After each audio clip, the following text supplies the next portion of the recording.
Okay. Good afternoon, ladies and gentlemen. My apologies for the late start. I would like to welcome you here today to a presentation on solutions for a new Alberta, brought to you by the Alberta Prosperity Project, a group of grassroots Albertans committed to inspiring, advocating, and educating all Albertans on how we can achieve freedom and prosperity through independence. We're all just regular folks like you. This group started in an oil field shop in Nisku in May of last year.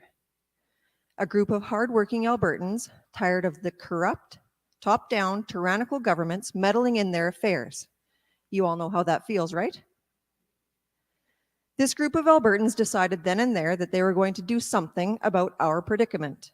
And from that humble beginning, the Alberta Prosperity Project was born, and here we are. My name is Shannon Packham, and I'm from Patricia, Alberta. I'm a teacher, but I've not been inside a classroom since the end of February of 2020 because I refused to take part in the abuses that were going to be heaped upon the children. And that was the end of teaching for me.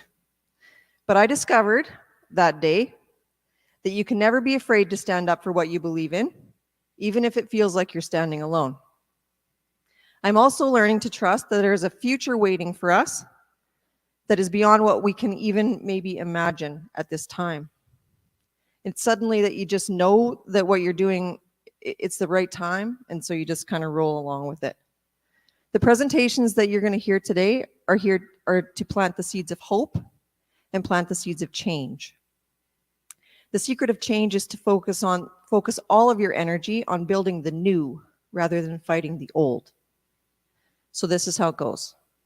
We have a couple of presentations, and then we have questions and answers. So we have index cards at the back table, at the merchandise table and such. We ask that you write your questions on these cards, and then during the question and answers, I read the question, and the guest speakers answer them. So I'm going to ask that you also print very legibly, like it's a contest. Best penmanship. I give prizes. When you came in, you passed the membership table, and there's also the petitions at the membership table, the merchandise table at the back. Memberships are $20, $30, and $40 for 1, 2, and 3 year memberships. We are a nonprofit organization, so we count on donations like memberships and merchandise sales to keep the wheels on this bus so that we can travel around Alberta and spread this message. A little later in the afternoon, we will pass the donation bucket, and we are grateful for anything that you can give. Oh yeah, the exits. The exits are at the back of the room, on this side and on this side. And the bathrooms are out this door and around the corner. And if there's a fire, please go outside. I'd also ask that you turn your cell phones off, just because we're trying to run a live feed here. And it sometimes interferes with that signal. Okay, you ready for our first guest?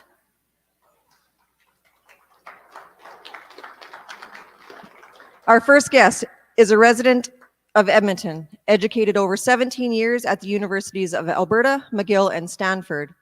He is recently retired 30-year heart and lung surgeon and critical care specialist. He is known as the North American pioneer of heart and lung transplants, implementing the first heart and lung transplant program in Western Canada, performing the first heart transplant in 1985 and the first combined transplant of heart and both lungs in 1986. The success of his programs grew to be the largest and most successful in Canada and one of the largest programs in North America. He has been recognized with numerous awards for excellence in medicine and as well as community service. He is an exceptional community leader and a brilliant mind, and he has always advocated for the overall health and well-being of the people. He is a key driver of the Alberta Prosperity Project as the CEO, and on top of all of that, he has had tremendous influence in the political arena with Premiers Getty, Klein, and Stelmach. Here to talk to us today about Alberta's prosperity and freedom through independence, Dr. Dennis Modry.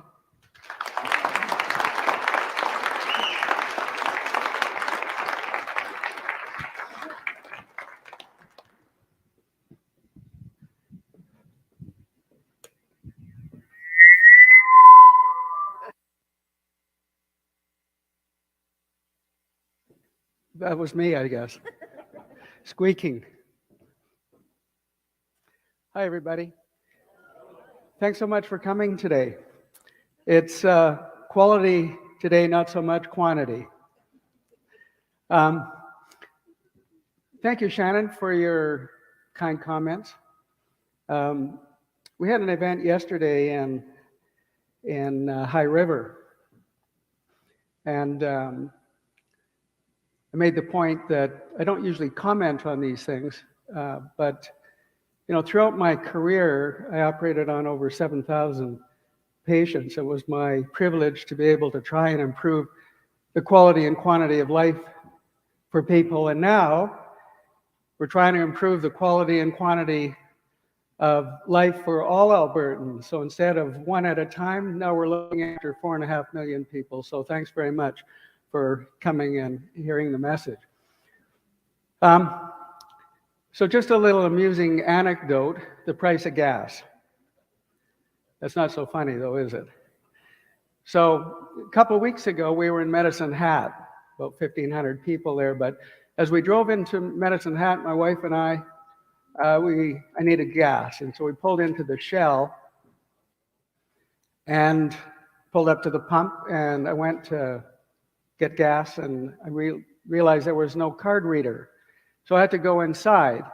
So I did, and the clerk sitting behind the plexiglass, and I looked at him and I said, "Can I have $10,000 of gas in pump number 2? And he looked at me and he said, "That'll be regular or V-Power?" So, true story. I thought it was pretty funny. I had to share it. How many people here are pleased with the performance of our federal government? Raise your hand. Don't be shy.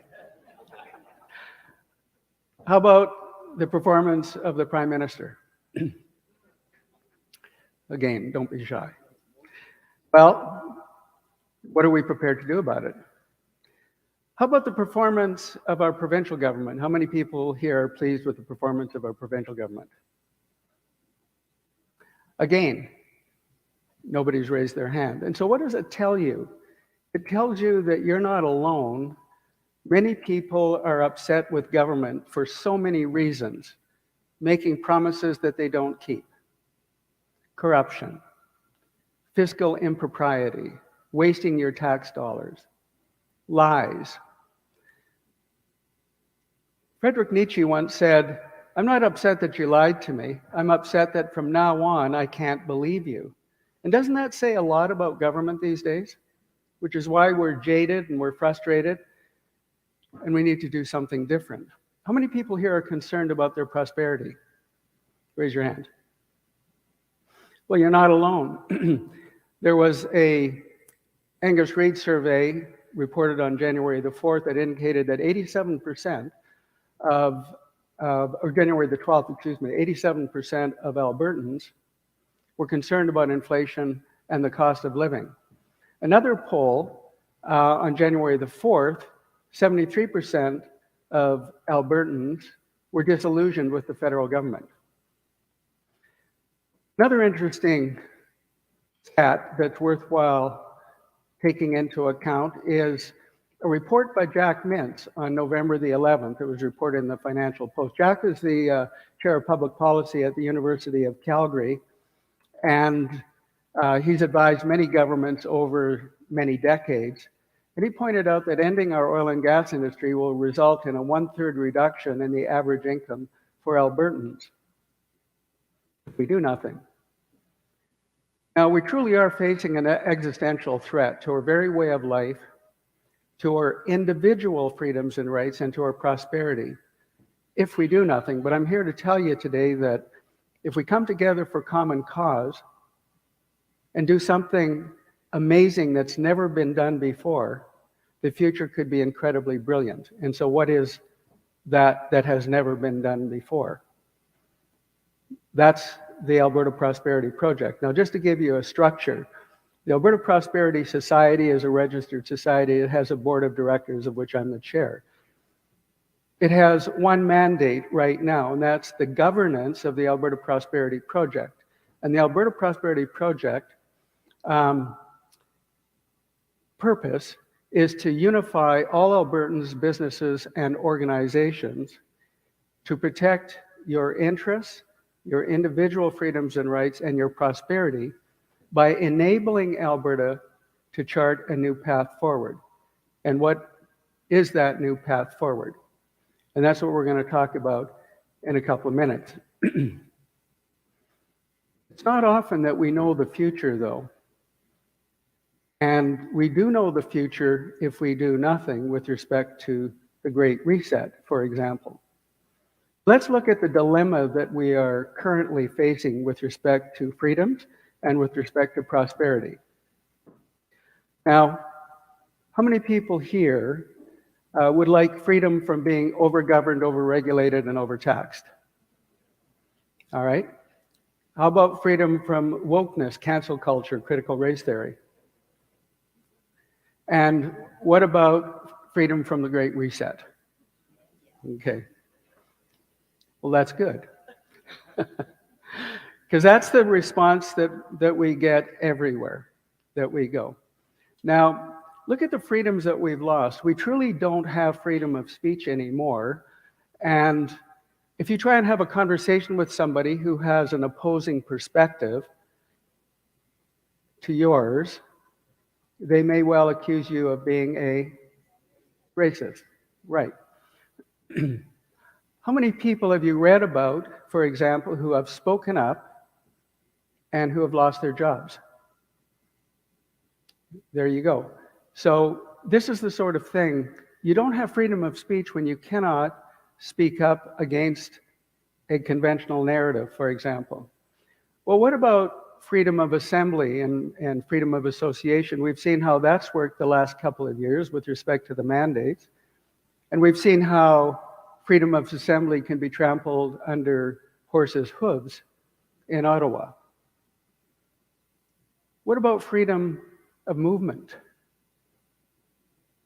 We haven't had freedom of movement for a couple of years, and we still, unless you're vaxxed, you're still unable to travel outside the country or get on a plane.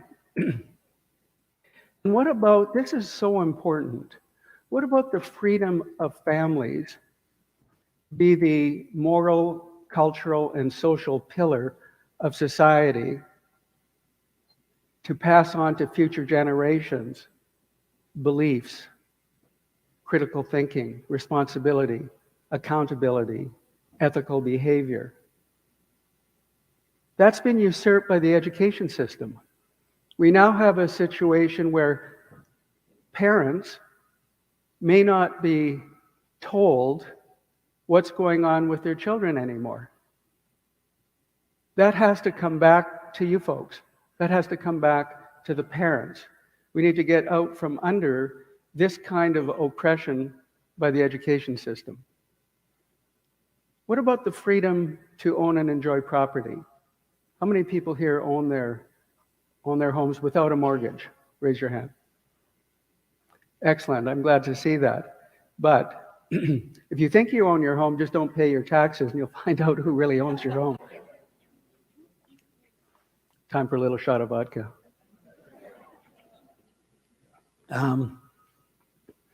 And let's think about the future. These are the freedoms that are under attack. Now, can it get worse? Well, let's just touch on briefly. I think you all have a certain perspective with respect to the Great Reset, but let me put a couple of key points in sharp focus.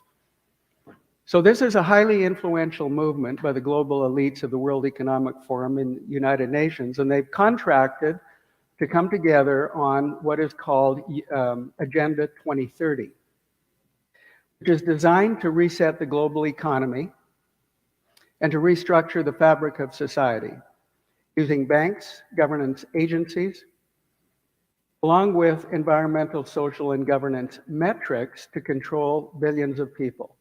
And here's how it'll work. And you've already heard a little bit about the digital ID. So you'll have a digital ID, there will be a digital currency, and you will have a social credit score. And so this is the way it'll work. You'll be pinned, cataloged, categorized, tracked, and controlled in everything that you do, in every purchase that you make, everywhere you want to go. They can even program into your digital currency, into your account, what you can buy and how much of it, where you can go and how far. As Klaus Schwab said, you will own nothing and be happy. Anybody here agree with that? I don't think so. The question is, folks, this is a massive movement, and it is possible to stop this in its tracks. We can be the tip of the spear to burst this socialist Marxist bubble that's enveloping society. Let's turn to just talk a bit about prosperity. Now, truckers, that represents freedom, right? Jack, that represents prosperity in this province. So we're going to look at prosperity through the lens of our energy industry and confiscatory tax policy. So as you know, many of you, that we have in this province pretty close to 98% of all known oil resource in Canada. It's massive. We're blessed in that context. Enough energy to fuel North Americans' energy requirements for 1,000 years. Now, but we know that the federal government wants to end our oil and gas industry. And we're number one on the hit parade from the UN and the World Economic Forum. We're number one. Be phased out. 42% reduction by 2030. Now, at the same time, though, the federal government is going to want to continue importing oil from other countries that do not have the same environmental or social standards that we do. How does that even make sense? How unfair is that? Tanner's going to touch on something just recently which actually puts it even further into sharp focus about unfairness. Now, one of the things that the environmentalists and in terms of climate change don't recognize is we only produce 0.15% of global CO2 emissions. And you all know that CO2 is plant food. The more CO2, the more plant growth. Now, we have a boreal forest with 320 plus billion trees, agricultural lands, and muskeg that soaks up that CO2. We actually could be carbon negative. But when you're talking to the environmentalists and the eco-alarmists out there, they ignore that. They don't take that into account. One of the things that I find fascinating, if you're trying to have a conversation with someone who is really concerned about climate change, is, well, for one thing, we're all environmentalists, let's face it. Nobody wants to see the planet destroyed. Pollution is a different thing than CO2. But one of the things that I find fascinating is if you tell them that here's a gas plant or a coal plant that sits on 4 acres of property, produces energy, X amount of energy, to replace that with a wind farm, you need to put wind turbines on 2,500 acres to produce the equivalent amount of energy. How does that make ecological sense? It doesn't. The birds don't like it very much either, come to think of it. And then, of course, the wind turbines and solar panels cannot be built without the oil industry. And then, of course, the solar panels and the wind turbines, are not biodegradable. So you just have to bury them. Again, tearing up the earth to bury them. So a lot of this stuff doesn't make sense, but what doesn't even make more sense is if you ask people how many products emanate from a barrel of oil. I asked this question in Blackie, and I love the answer that somebody shouted out from the audience. When I said, how many products emanate from a barrel of oil? He said, all of them. And that was a pretty good answer. But actually, it's over 6,000 products that emanate from a barrel of oil.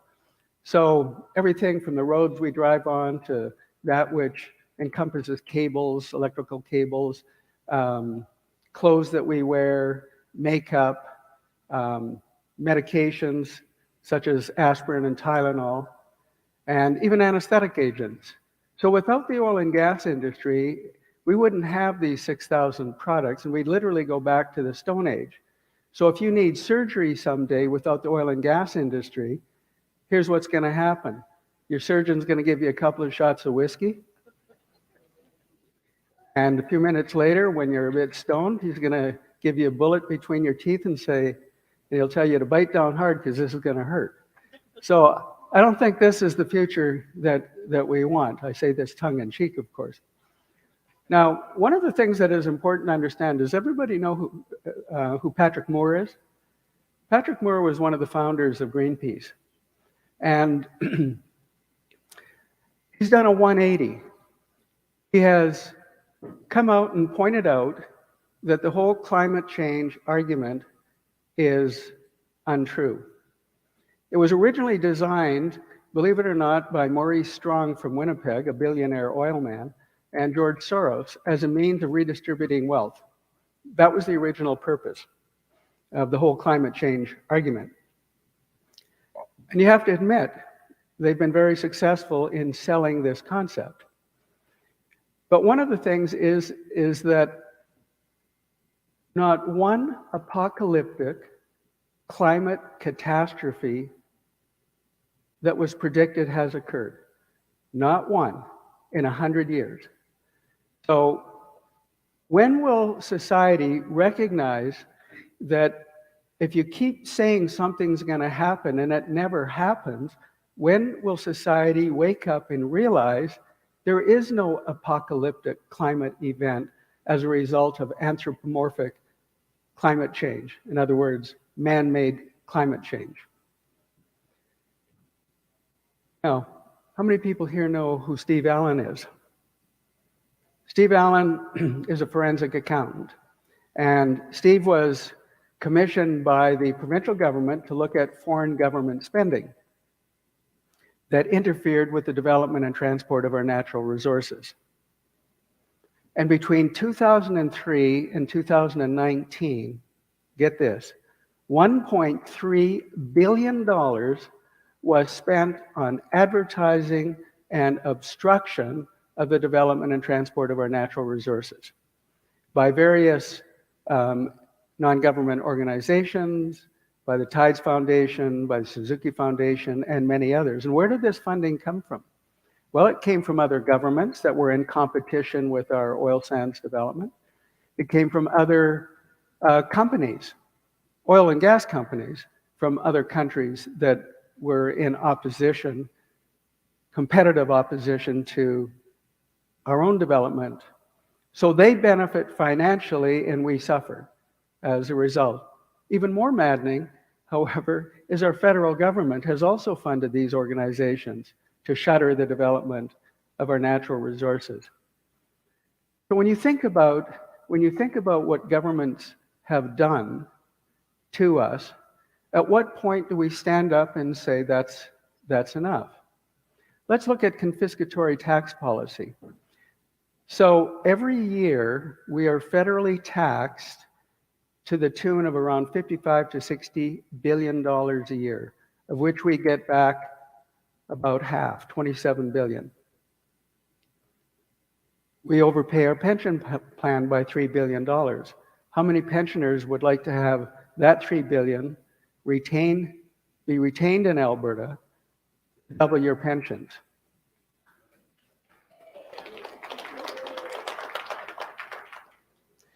In addition to that, as an independent nation controlling all of our wealth, you could have the same pension that you have now, but for future pensioners, paying half the premiums that you're paying.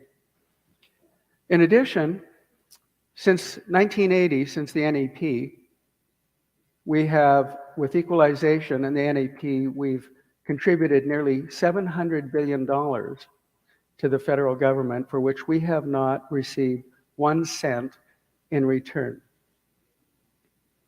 So the question is, what are we going to do? What can we do?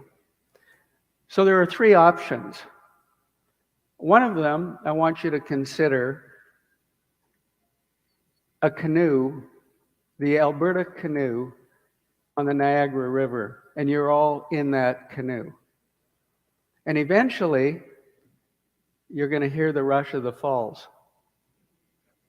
At some point, you have time to paddle and get to shore.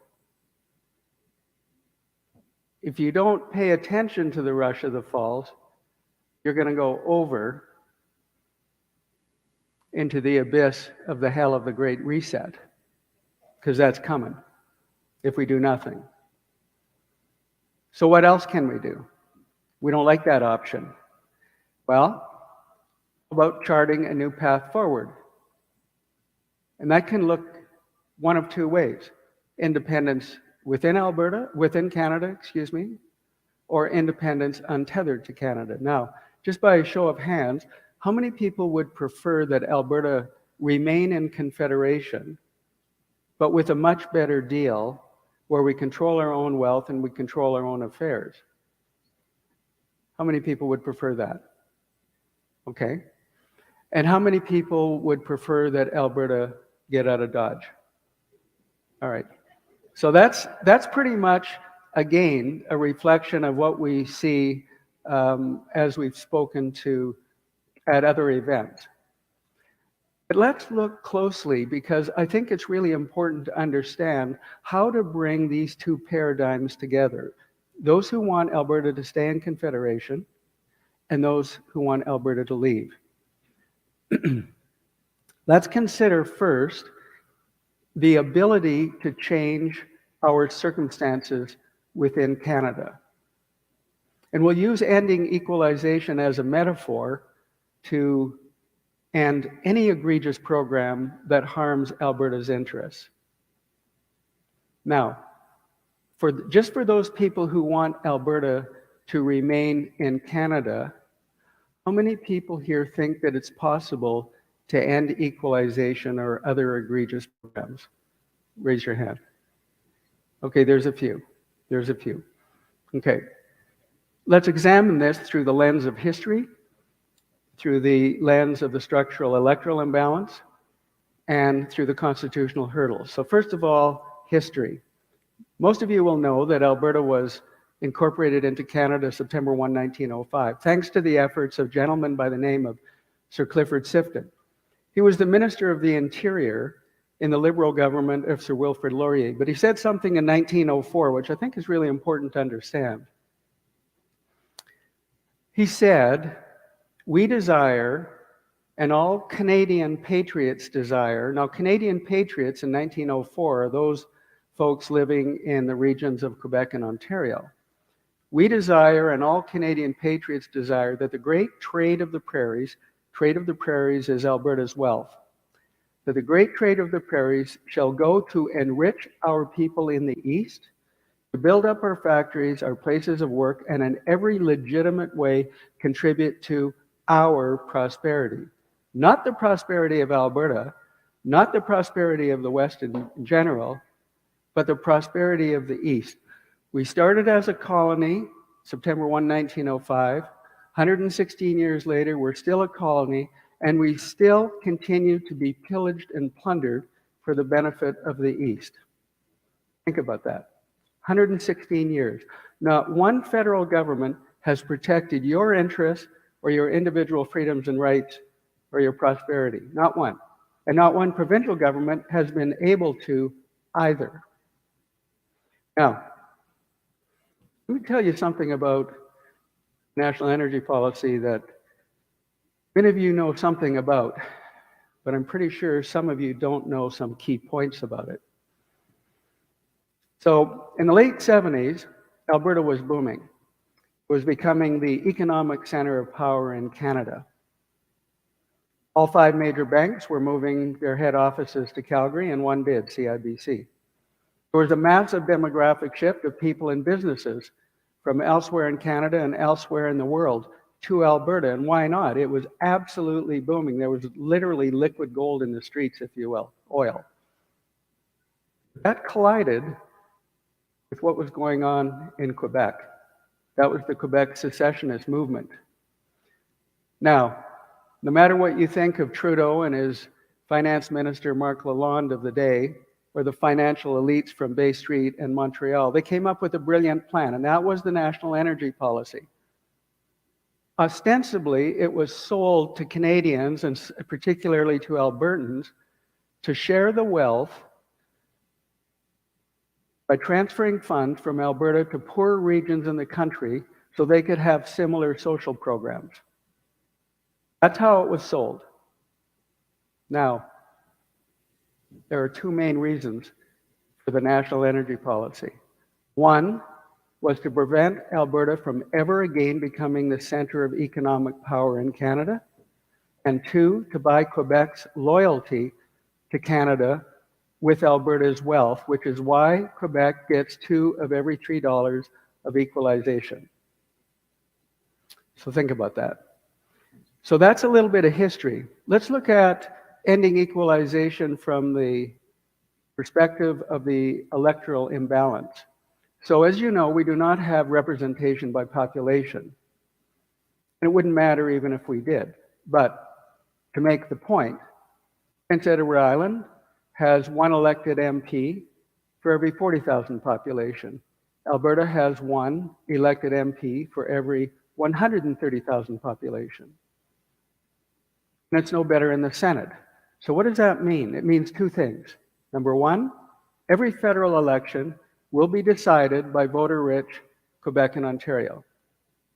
And number 2, it does not matter the federal government in power, be it conservative, liberal, or anything else, they will always pander to the wishes of Quebec and Ontario at Alberta's expense.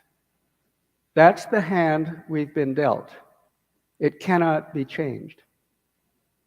But it doesn't matter because Quebec and Ontario are voter rich. Alberta is resource rich. Now, if you think you can end equalization and you understand history and the electoral imbalance, let's look at the constitutional hurdles. There are 5.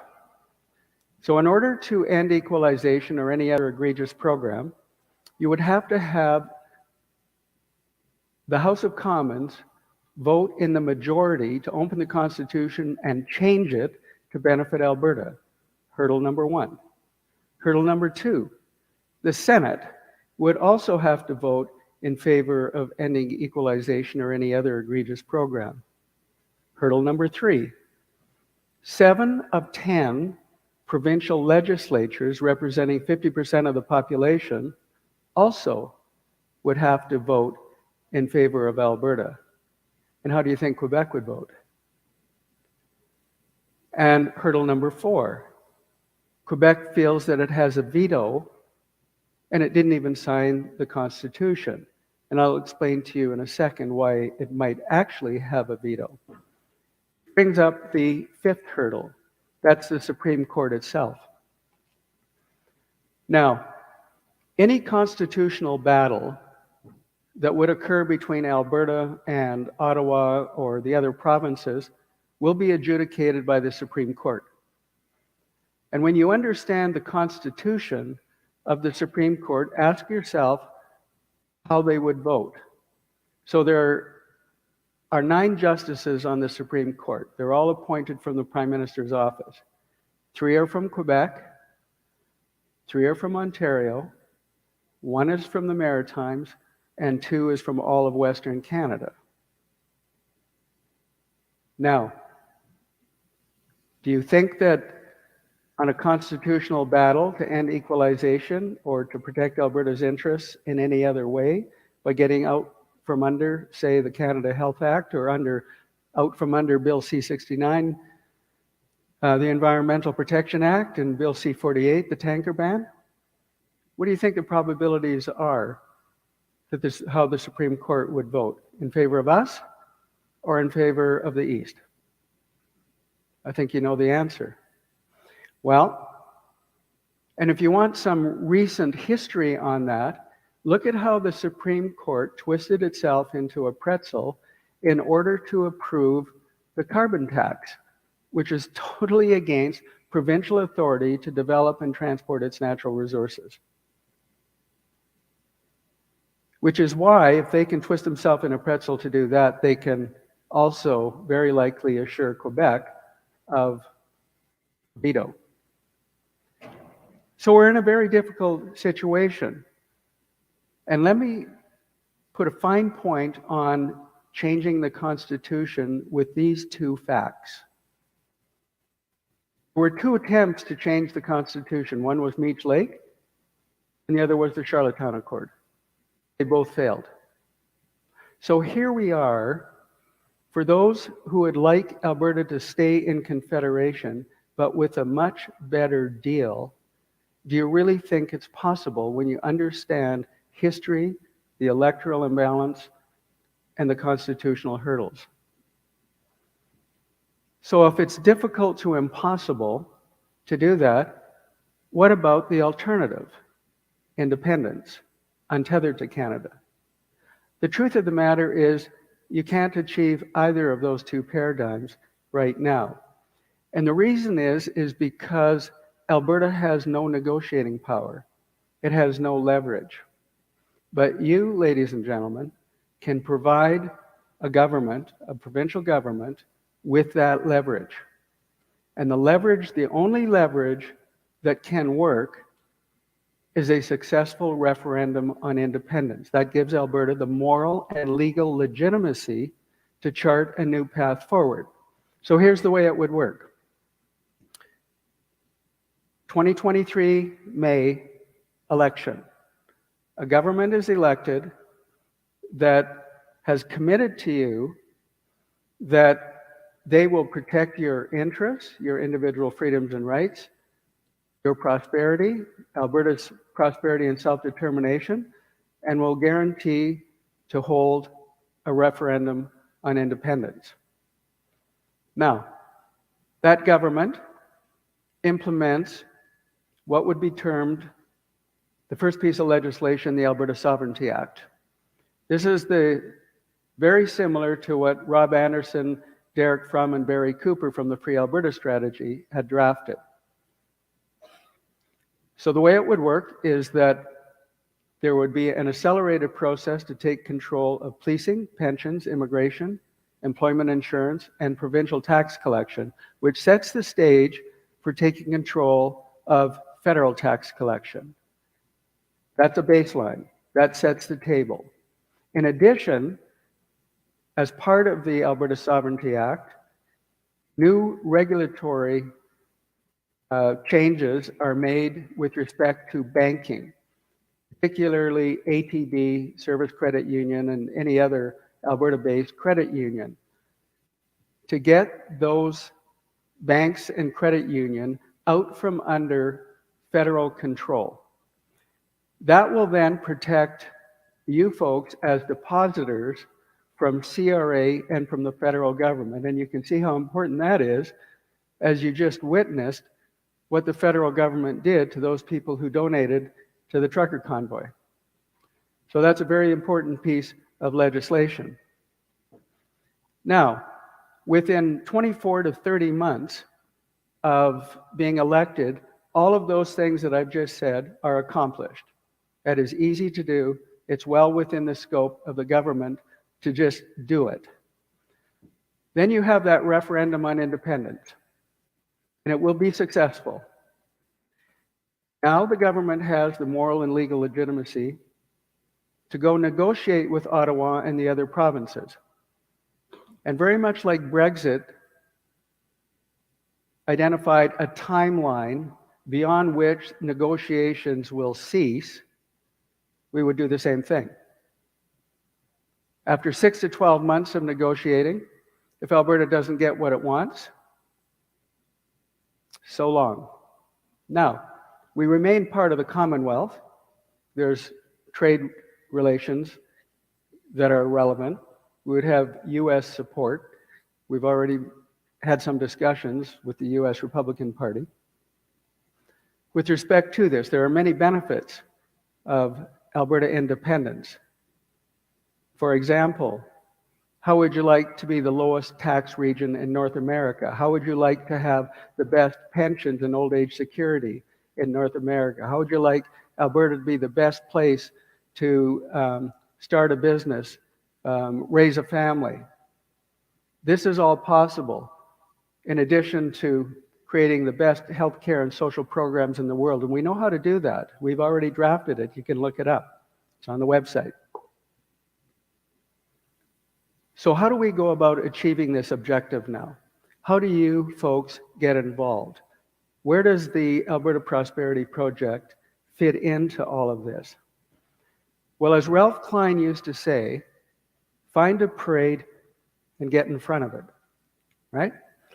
So we're creating that parade. We're creating that movement. We want to grow the membership to 1 million or 1.5 million or more people. That will absolutely control the outcome of the election in 2023. And it's based on something that maybe some of you have heard or haven't heard before, called the 3.5% rule. That was coined by a lady, by Harvard professor by the name of Erica Chenoweth. And she studied societal movements over a couple hundred years, and she noted that 3.5% of a population can change the direction of that society. When Jason Kenney and the UCP were elected, they had 120,000 members. That's 3.5% of the voting public, of 3.4 million in Alberta. So 500,000 members is 15%. 1 million is 30% of the population. Why do we know this is possible? Because many of the UCP MLAs and the independence parties want to get in front of this movement. They've talked to us. So it's going to be very interesting. We're agnostic in terms of, we're nonpartisan, of course, and we have to remain that way. So we're agnostic with respect to which party gets in front of this movement. They all could get in front of it, in which case they should all get together then, so they got one, you have one party to vote for that will protect your individual freedoms, rights, and prosperity. So in addition to what we're doing in terms of growing this membership, how are we doing this? Well, we've engaged with an international marketing and advertising company. And we are rolling out educational material on every media platform out there. In addition to that, we're doing something really unique as well. We're setting up educational chapters throughout the province. And Shannon will talk to you a little bit more about that. But I'm amazed. I thought that we would maybe set up 90 to 100 chapters throughout the province. But we're going to blow through that very quickly within the next month or so. We're probably going to wind up with 200 or 300 chapters throughout the province. And their mission is to educate people in their regions. This movement is growing like crazy. We have numerous, and Shannon will talk to that, numerous requests for presentations throughout the province and in the major cities as well. It's really quite remarkable. And what can you do? You can consider becoming a member. We would hope that you would. Because remember, if not what we're doing, then what? There is nothing else.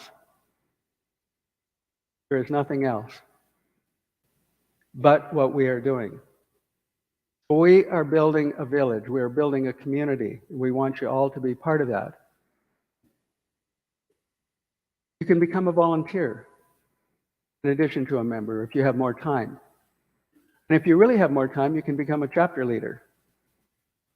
I'm going to close by simply saying this: freedom is not free, and you cannot have freedom, cannot have prosperity, without freedom. Thank you very much.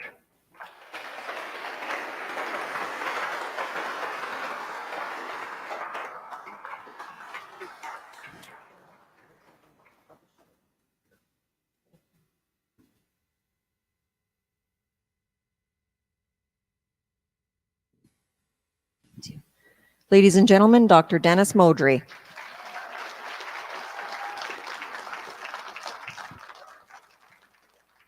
So just a reminder, if through all of his presentation, if you thought of something that you need clarification on, we ask you to write it on one of these index cards in your best penmanship. There's also, I'm going to remind you about the petition. Dennis spoke about the petition and the memberships. They're out at the membership table there, where you came in. Our next presenter is recently moved to Red Deer. He is a brilliant industrial organization economist and a published author. He's a speaker and a commentator on political and ethical issues and has studied under some of Canada's foremost economists. His keen interest, wit, and bright mind, he offers so much perspective to the Alberta Prosperity Project, and he is here to demonstrate the many merits and benefits of a free and prosperous Alberta. He is also our VP of Economics on our board. He cares deeply about the state that Alberta finds herself in and about how intrusively our governments meddle in our economy to facilitate our ruin. Ladies and gentlemen, here with an economic forecast for the independent nation of Alberta is Mr. Tanner Hnidey.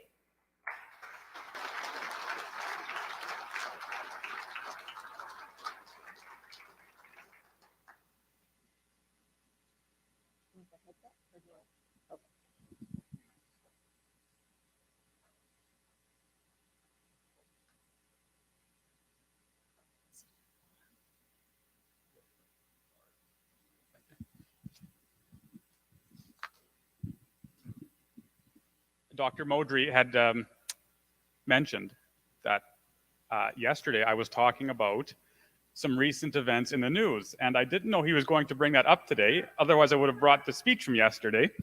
But I still remember well, speak up. Sorry, I'm sorry, my glasses aren't on. So, I was reading the news yesterday over breakfast. It was the Western Standard. And they had just completed an article, a piece on oil. Here was the story. Suncor, as you know, is a predominant company in our province. And they, like many other companies, harvest oil. One of the ways they do so is by digging mines, because they harvest bitumen, which is heavy oil. They had just applied to see that mine increased in size because the resources that are there now are being exhausted, and so they have to dig some more, so to say. So they applied to the federal government under the Impact Assessment Agency, which is environmental impacts. And Stephen Guilbeault, who's our environmental minister, called the proposal unacceptable. He would not accept it. And the reason being, he said, because it screws up our climate targets. However, as that was going on, the Liberal government approved in Bay du Nord, just off of St. John's, a massive oil project in the ocean from or by a company based out of a Norwegian company named Equinor. And this new project that they just approved is going to be drilling oil for at least 30 years with capacity for expansion. Now, this isn't to say that we're against oil, of course not. What we're opposed to is this unfair regulation. And this is what we've been dealing with. But it's not all bad, because when I drove up today, I saw your dinosaur, that massive Tyrannosaurus Rex. I think that is so cool. I intend to take a picture in it after. I think I've always loved dinosaurs. And so as I was driving past it with my friends and my brother and so on, I had this idea come into my mind. I said, perhaps in a couple of years,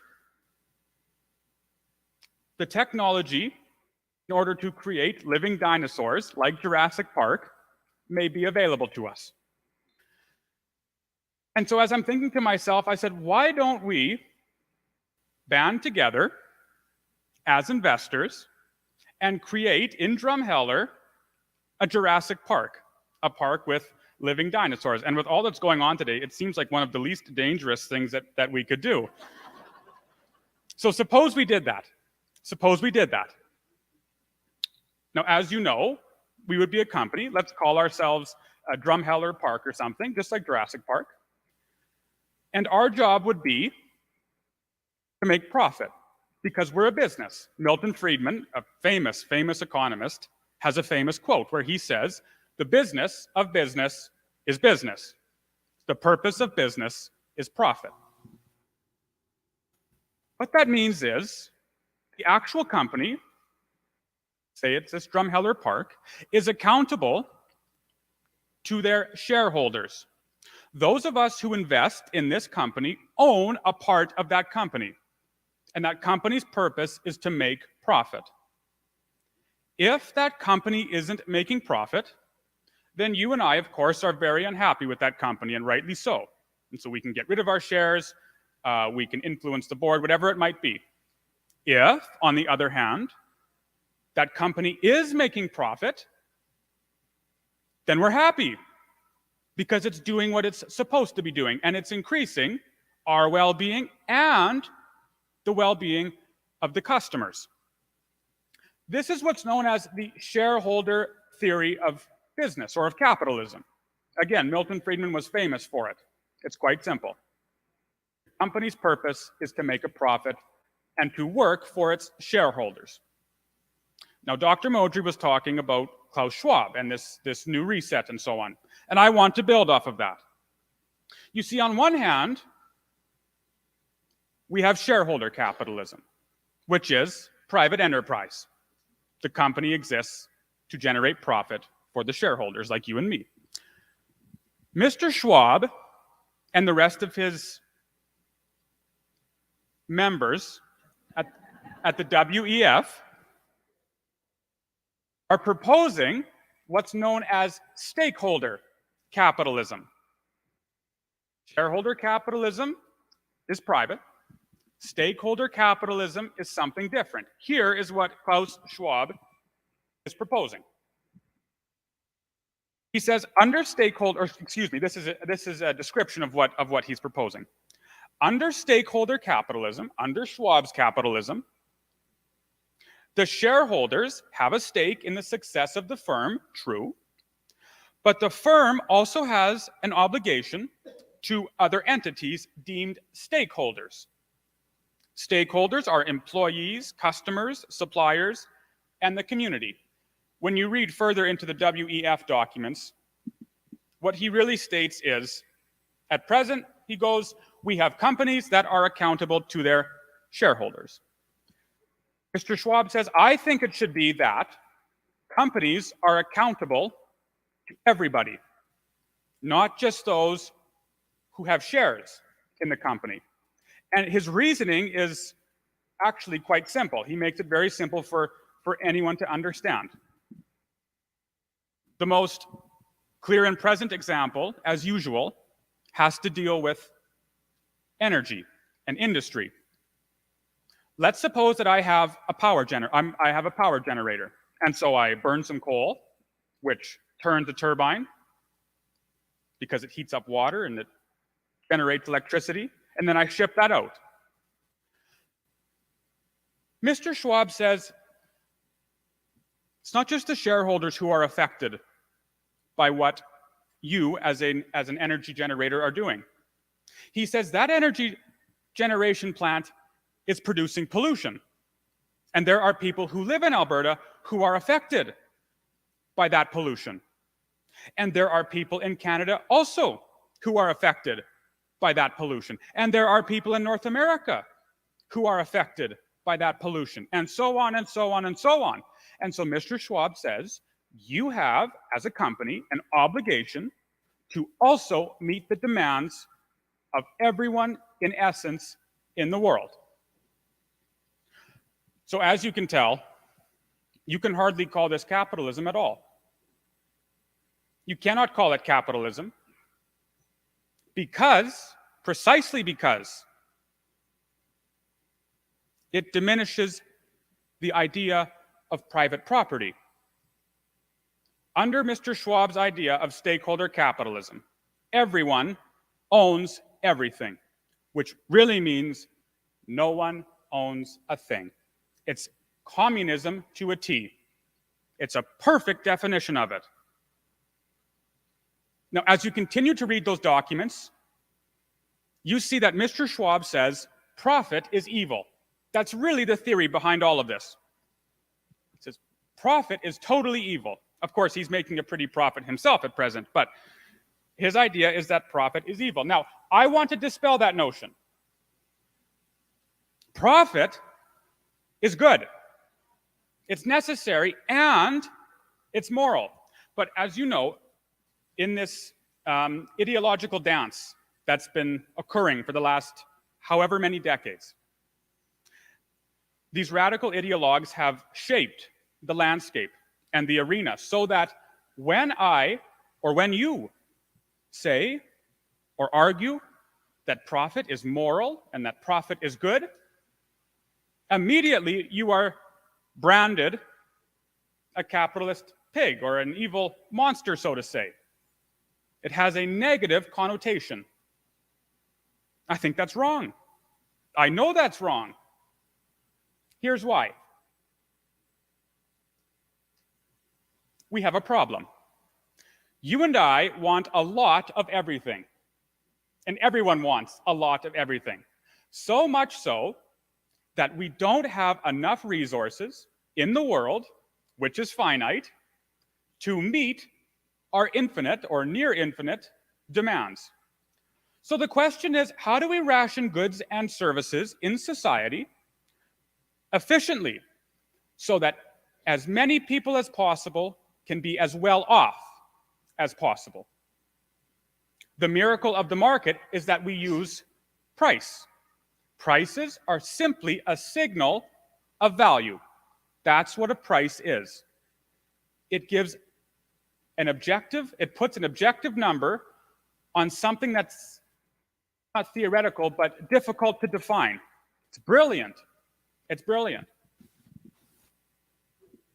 Now, as a company, if you're making profit, it shows you, and it also shows the rest of the world, that what you're doing is efficient.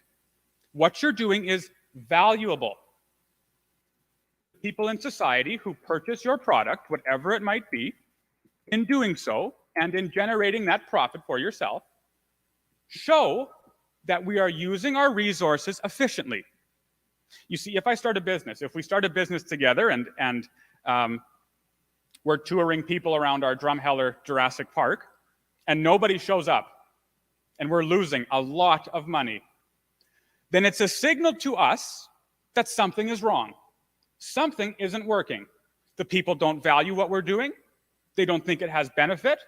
And so there's no reason for us to do so. We could put our resources and our skills to a better use, and everyone else would be better off because of it. If, on the other hand, after starting this brilliant adventure, in my opinion, this enterprise, people come out in droves and we're making a profit, well, then it shows you and I that we're doing the right thing. We're giving to society and to other individuals what they deem to be valuable. And so profit is good. Profit is good. Well, as another. What about the housing market in Canada right now? There are a certain number of individuals who are making a healthy profit with the housing market. Very hot, and you're correct. So they say, if making profit is a good thing, then isn't this inflated housing market, for example, a good thing? In fact, in the year 2000, the average price for a Canadian home was just under $164,000. Adjusted for inflation, that's $245,000 today. But today, the average price for a Canadian home is $816,000. That's a 333% increase in 20 years. From last year alone, the housing market has increased by 20%. Well, says the man, that's a solid profit. Isn't that a good thing? Not at all. Not at all. The market needs to be left alone. This theory of profit, the reality that profit tells us what is beneficial and what is efficient, and that losses tell us what is inefficient and what is not beneficial, only works if government leaves the market alone. Government cannot intervene in the market because then it distorts reality and it distorts the truth. And so you say, how is it that government has intervened in the housing market? And I think the answer is quite clear, particularly when you look at interest rates. As you know, interest rates have been held almost underwater. They've been submerged at a near 0% level for some time now. What does this mean? It means that, of course, it pays you to spend. Because we might say, and the bank might say, that interest rates were holding steady, or they, for a long time, were holding steady at 0.25%. But when you take inflation into account, those interest rates are negative. And so why would you, as a rational consumer and as a rational Albertan, not spend money? It's not paying you to hold it. And that's exactly what Canadians have done. The low interest rates have turned would-be renters into homeowners who can walk into a bank and obtain a mortgage that, although it sounds harsh, you do not have the physical capital to properly acquire. This is a true story. Man and wife are working at a grocery store, honest jobs, but they're not millionaires. One day, a few months ago, they walk into a bank, hoping to obtain a mortgage for a $900,000 home, and they get it. Now, of course, it's a variable rate mortgage, and interest rates are, as you know, beginning to rise. So the question is, what's going to happen when interest rates, as they continue to increase, what will happen to the market when the payments become too high for these individuals to pay? Of course, the answer is clear. And so when government intervenes in the market as such, it leads to these price distortions. Now, the answer, what do you do about this, is clear. You say government has to get out of the market. They cannot intervene in it. But I read the budget, federal budget from yesterday, and it says this, quote, "The federal government is already on track by 2027-28 to deliver more than $72 billion in financial support through the National Housing Strategy. Budget 2022 proposes to provide $4 billion over 5 years, starting in 2022-23, to the Canada Mortgage and Housing Corporation to launch a new housing accelerator fund." Under normal conditions, under free market conditions, the market would not have allowed for such hot rates. As the interest rates have been set so low by a government who is also self-interested and wants to see Canadians own homes, not because it's a good thing, but because it generates them votes and money, there has been an overinvestment and an over-purchase of homes, so to say, of physical homes. And of course, the market is going to have to correct itself. So, we have a problem, which is government is intervening in the market. The reason for this is clear. They think profit is a bad thing, and they want to impose this new stakeholder capitalism. What's the solution? The solution, as I've said, is quite clear. We are fighting to get government out of business. We're fighting to get government out of free enterprise. They cannot meddle in markets where they do not belong. That includes the housing market.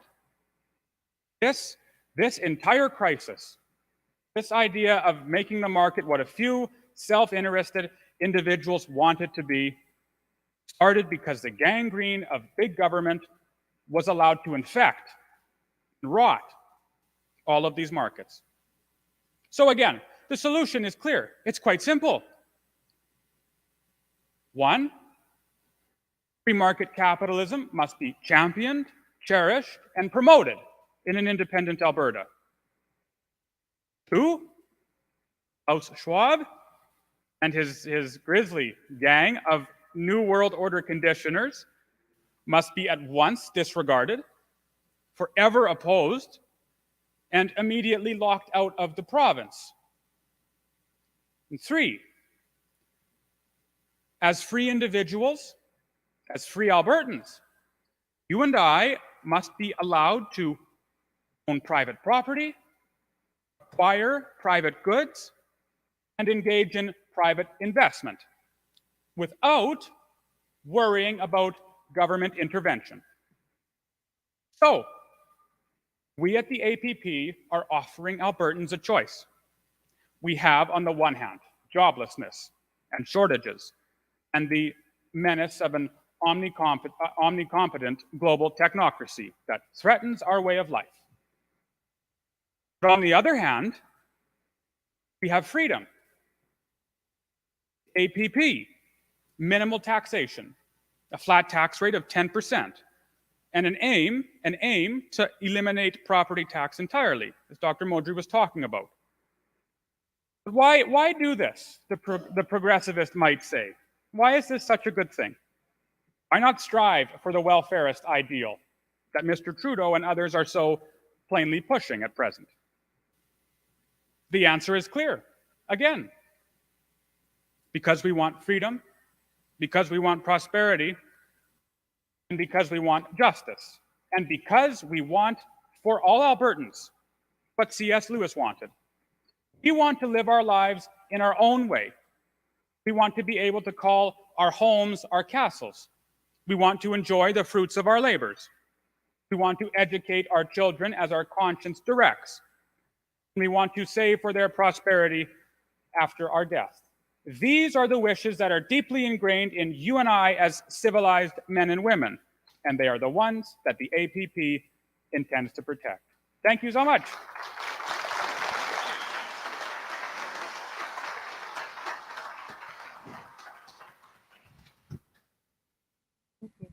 Ladies and gentlemen, Tanner Hnidey.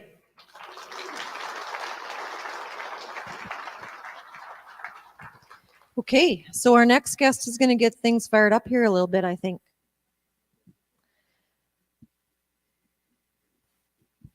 Our next guest is a medical specialist in pathology.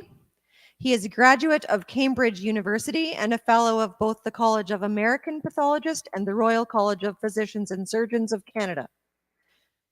During his career, he has had a number of leadership roles in Canadian medicine, both provincially and nationally, which include university teacher, chairman of the Royal College Pathology Examination Committee, laboratory accreditation inspector, president of the Alberta Society of Laboratory Physicians, assistant professor in the Faculty of Medicine at the University of Alberta, and CEO of a large community-based laboratory specializing in infectious disease and virology.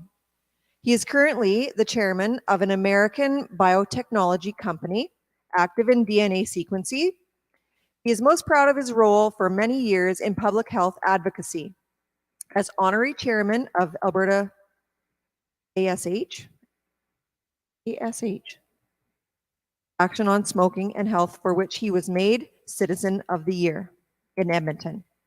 Ladies and gentlemen, it is my honor to introduce you to Dr. Roger Hodkinson.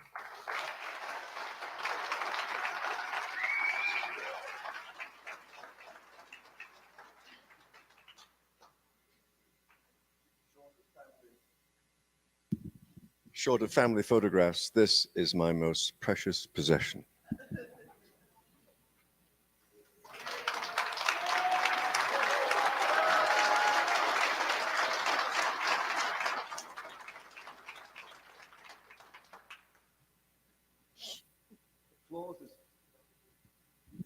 Applause is quite acceptable, so are boos at the appropriate moment. So, ladies and gentlemen, Drumheller, freedom lovers, I admire you all. You've come on a nice afternoon to hear drones like me and Modry and Hnidey. Congratulations.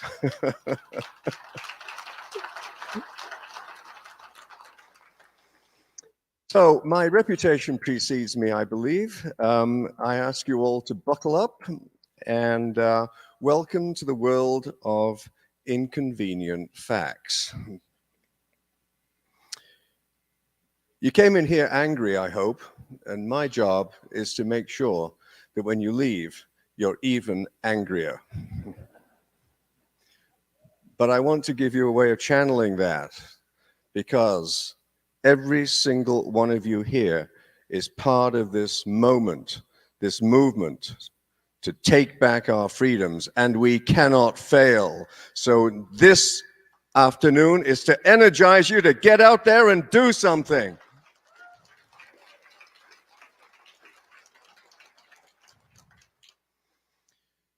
Democracy is in the ICU.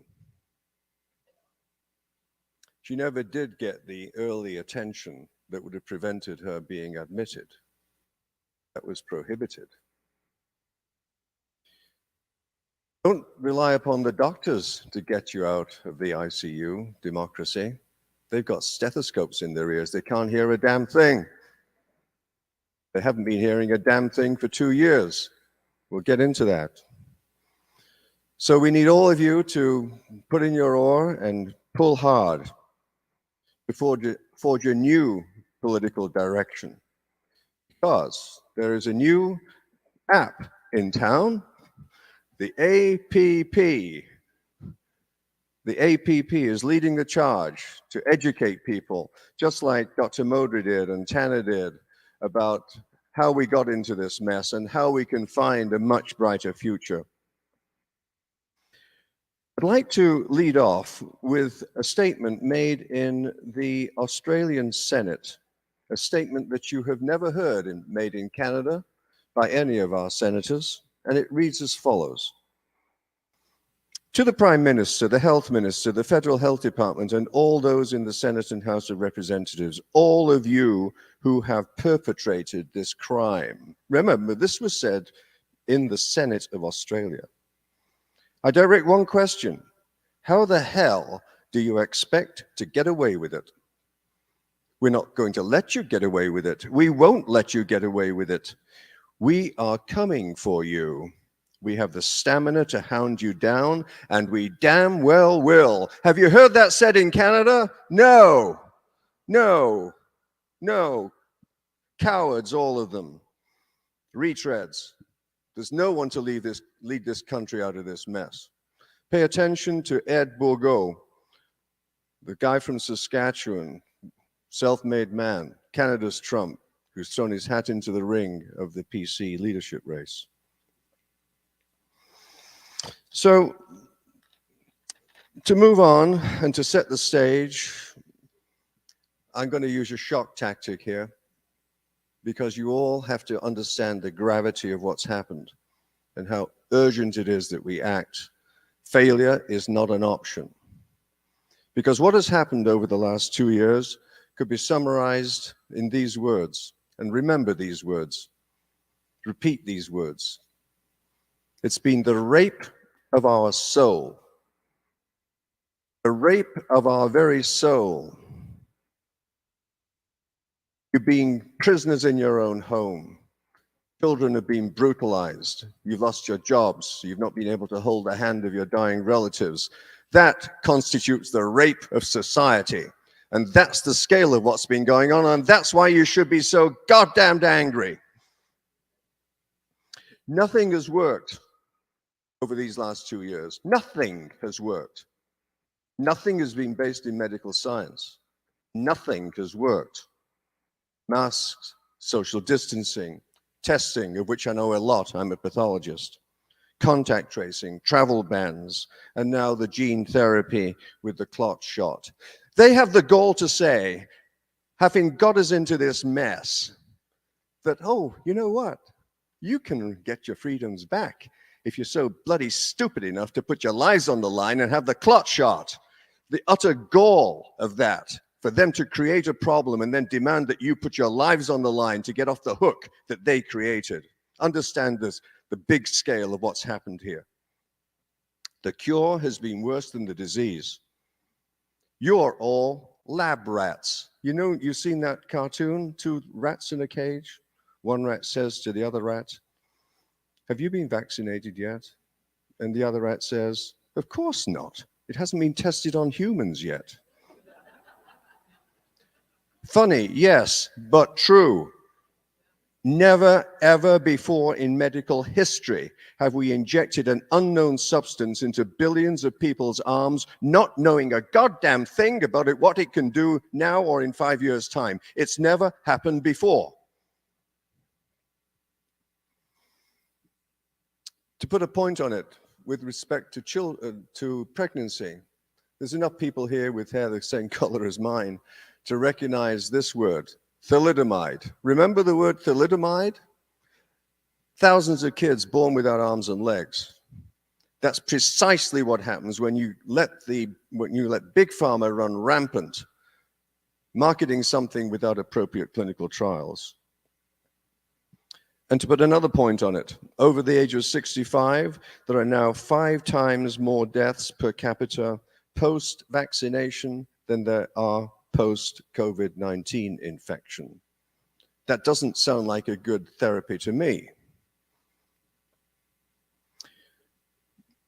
COVID, in my opinion, was a very fortunate experience. Not a callous statement. People have died.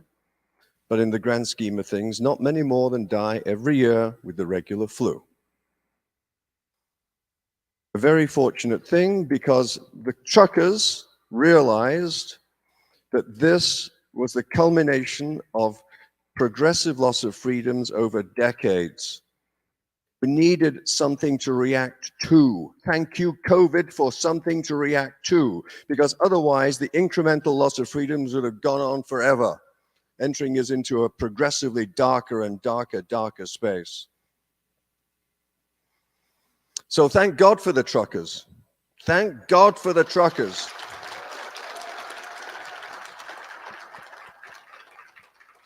I was late today because I was in Red Deer, a spontaneous rally there. Incredible number of trucks, real excitement, groundswell of opinion, hundreds of flags. This momentum will not go away. It's growing by the day, and you're all part of it.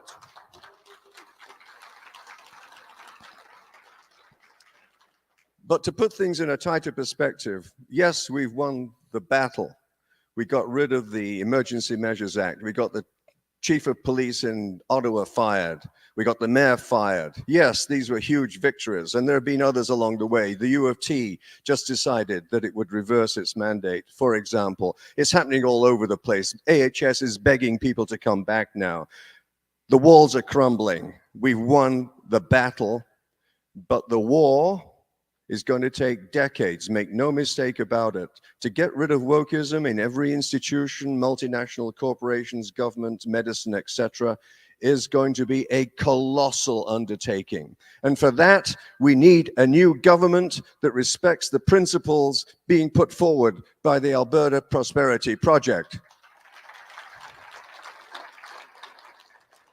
The courts will not lead you there. It needs political leadership. We're almost back to that time, you might have heard me say, of BC, before COVID. Remember that time when you could hug your grandchildren, when you could go to funerals, when you could hold the hand of your dying relative? Remember that time? It seems a long time ago, doesn't it? 2.5 years ago. Well, it's coming back rapidly, and it must never, ever happen again.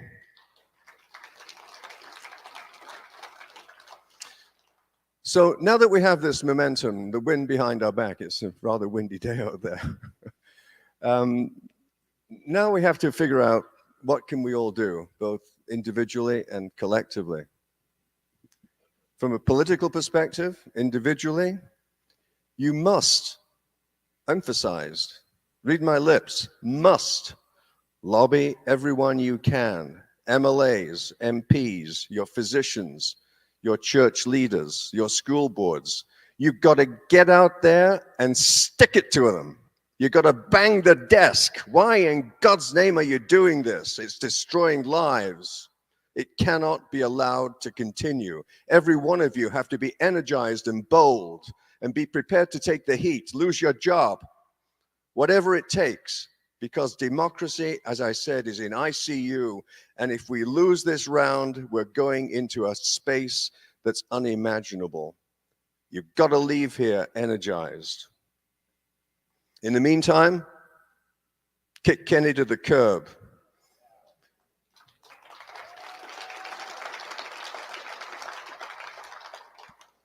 And when you're taking on your church leaders and your doctors and everyone, shame them into action, shame them. It worked magnificently in my prior career, taking on big tobacco, the shaming strategy. Tell your church leaders to get out from your bloody pulpit where you're hiding and lead your flock. That's what you should tell your church leaders. They'd be nowhere to be found. You should scream, enough, enough. We've had it. It's got to stop. Personally, what can you do? Get well and stay well. Get your hypertension under control, your diabetes, lose weight, exercise, good basic things.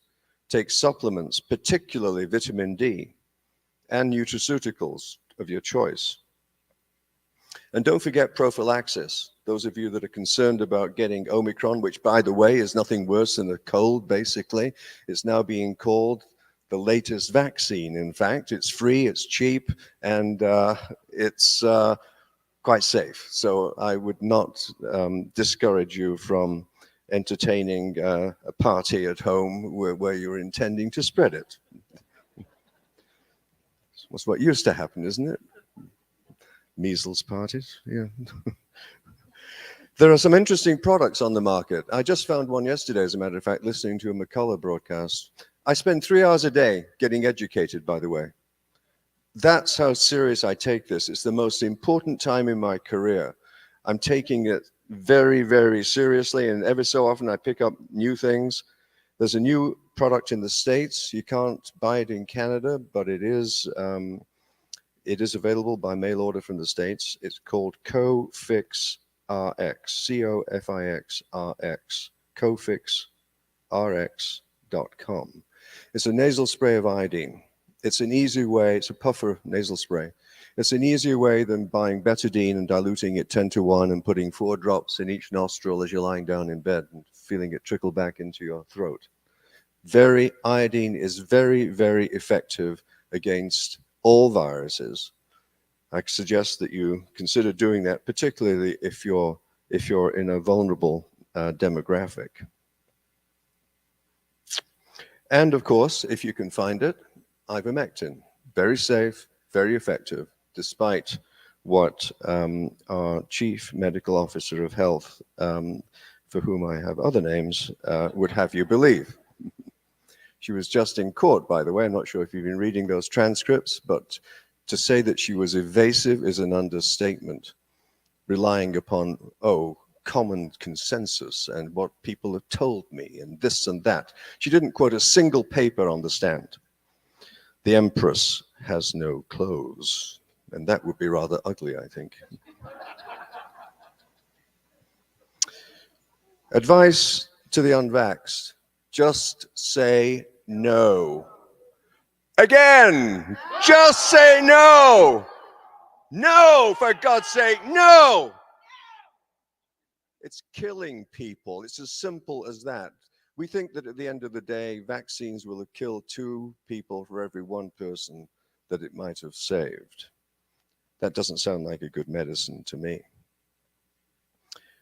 Other advice to the unvaxxed, as I said, take the heat. Consider plan B. In my personal life experience, having been kicked to the curb 3 times in my professional career, plan B has been better than plan A times 3. Take the risk, do something different, go on a tuna boat off the West Coast. I don't give a damn.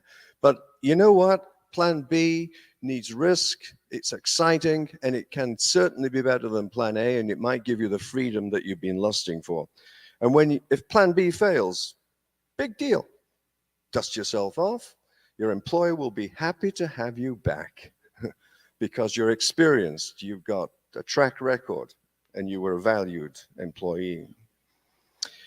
For those that have been vaxxed, look, I get it. I'm not standing up here pontificating. I know the gut-wrenching decisions that some of you in the audience would have had to go through at the breakfast table. Do I put my life on the line, or do I put bread on the table? Up in Red Deer, there was that display of shoes. 16, Nicole, what was it? 1,600? My wife's here. How many? Yeah, pairs of shoes from people who've lost their jobs because of this idiocy. If you've been vaxxed, you can't be unvaxxed.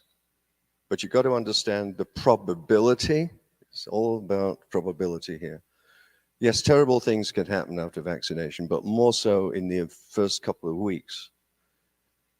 You can't be unvaxxed, but don't worry about it, because the likelihood of getting something downstream, yes, we're learning all kinds of things that are not proven yet, but very concerning about the resurgence of cancer, about dementia, heart disease. These are all risks, unquantified. They're not something that should destroy your life. You need to get on with life, understand you've made a forced decision. It was unfortunate, but get on with life, put it behind you, and look forward and try to make the most of the remaining years that you have. Consider baby aspirin if you've just been vaccinated under your doctor's orders. I'm not prescribing anything here, but baby aspirin is an anticoagulant, and the people die after vaccination from clotting. And so it could be considered a good prophylactic. But for God's sake, do not get more boosters. It is failing. The boosters are from the to attack the original variant, the alpha variant. They do nothing this time around. All they're doing is loading you up with spike protein, which is one of the most toxic things that we know in medicine, and it's the mechanism by which it's creating deaths and morbidity post-vaccination. Moving on to lessons learned from this sad episode in human history. Propaganda and corruption. Propaganda. You've had this thing stuffed through your letterbox.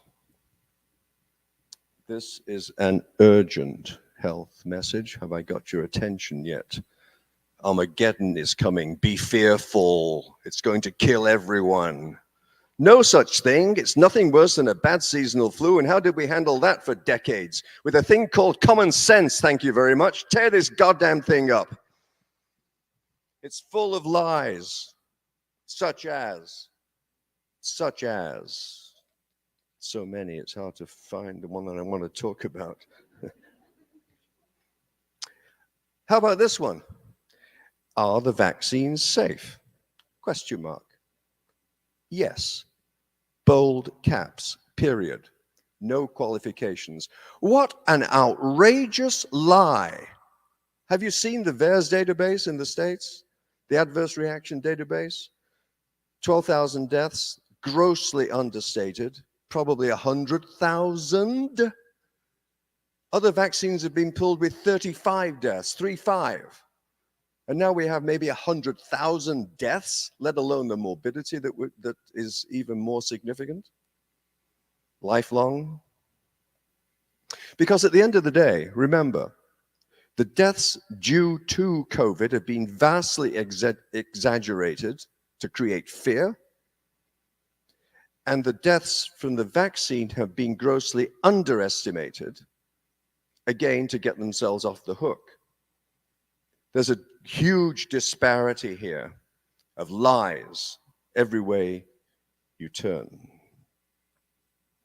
Government lied, and people died. And remember too, so far as Big Pharma is concerned, they think they're immune. Oh no, oh no. Because if fraud has been committed, you are no longer immune legally. And the fraud has been massive.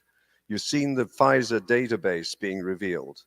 You've seen the deaths that occurred in the first 3 months that were not revealed to the public. They were shown to the FDA, and the FDA ignored it. That, of course, brings me to corruption, the media. Satan's spawn, as I call him, Fancy Socks is a somewhat nicer description, has poured money down the media's throats to silence them. A dying industry that needed support. He gave them $1 billion or so. Who's counting? It's just your money, forget it. You don't bite the hand that feeds you. The media have been complicit in maintaining this impeccable silence on the devastation that's going on out there with the mandates and the vaccination. Medicine itself.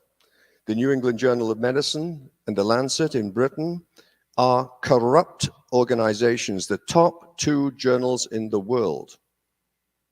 Need I say any more than this? The editor-in-chief of the New England Journal of Medicine, his name is Dr. Rubin, R-U-B-I-N. Check him out. Check out Rubin, FDA Children's Vaccine Committee. That vile man, head of the world's most prestigious journal, said about childhood vaccination, quote, "We won't know if it works unless we use it," close quotes. Are we going to sacrifice children in this madness too? That's the essence of what he was saying. You get a sense of the degree of corruption here. People that are being bought off. What about the licensing bodies? The local college got its teeth into me, as well as the College of American Pathologists. What am I accused of? Spreading misinformation. The only problem with that is they won't tell me what the information is that I'm missing. Just like Hinshaw on the stand refuses to reveal the evidence, the scientific evidence upon which she was basing all these draconian impositions on a democratic society.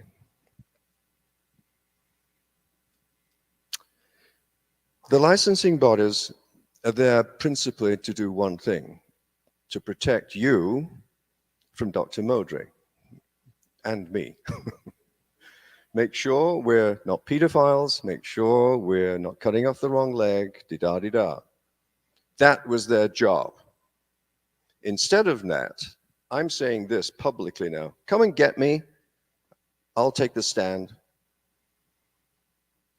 What they're saying basically is they are co-conspirators with government in state-sanctioned murder, period. That is not the way medicine is supposed to be.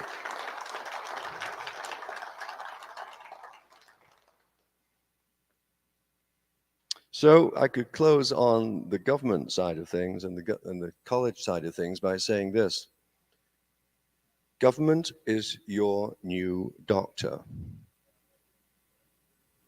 Be afraid. Be very afraid.